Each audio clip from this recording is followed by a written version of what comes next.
The origin of questioning. The way we think today often feels natural. We question news, we doubt authority, we ask for evidence. But this habit of questioning did not always exist. More than 2,000 years ago, in ancient Greece, a radical idea emerged: that truth should be examined, not simply accepted. This idea was not born in palaces or temples. It was born in public spaces, through open discussion and debate.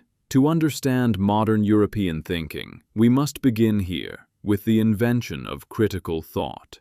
Before Greece, a world without doubt. Before ancient Greece, most civilizations treated truth as fixed. In Egypt, knowledge came from priests and tradition. In Mesopotamia, law flowed from kings believed to rule by divine authority. To question these truths was not curiosity, it was disobedience. Stability mattered more than inquiry. Order mattered more than understanding. These societies were powerful, but intellectual freedom was limited.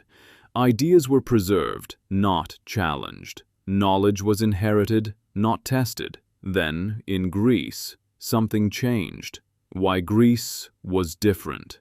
Ancient Greece was not a single empire. It was a collection of independent city-states. No single ruler controlled all thought. No single belief system dominated society. Citizens gathered in assemblies. Laws were debated openly. Arguments were public. Speech mattered. In this environment, ideas competed with one another, and when ideas compete, questioning becomes unavoidable. This openness created the conditions for critical thinking to emerge. Socrates, the power of questions.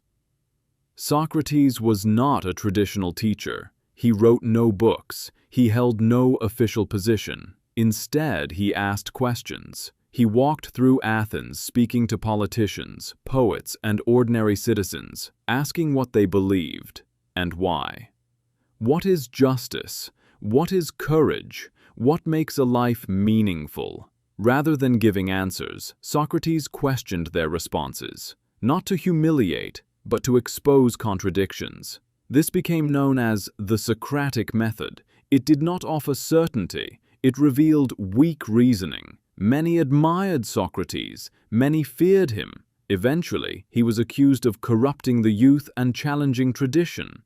He was sentenced to death, but the idea he introduced could not be killed, that questions themselves are powerful. Plato, questioning reality. Plato, Socrates' student, continued this revolution, but he went further. He questioned reality itself. In the Allegory of the Cave, prisoners mistake shadows for truth because they know nothing else. When one escapes and sees the real world, truth becomes painful. Plato's message was clear. Belief is not knowledge. Reality must be examined. Truth became something to be discovered, not inherited. Aristotle, structuring thought. Aristotle, Plato's student, gave critical thinking structure. He believed questioning alone was not enough. Thinking required method. He developed logic, rules for argument, and principles of evidence. He studied nature, ethics, politics, and science, not through myth, but observation. His approach shaped European education for nearly 2,000 years. Critical thinking became disciplined reasoning, not chaos, but order. The Greek legacy in modern Europe. Today, the Greek legacy is visible across Europe, in universities that encourage debate, in courts that demand reasoning, in parliaments built on argument rather than obedience. Critical thinking is not instinctive, it is cultural. Europe inherited this culture from Greece, not the buildings, not the statues, but the habit of questioning.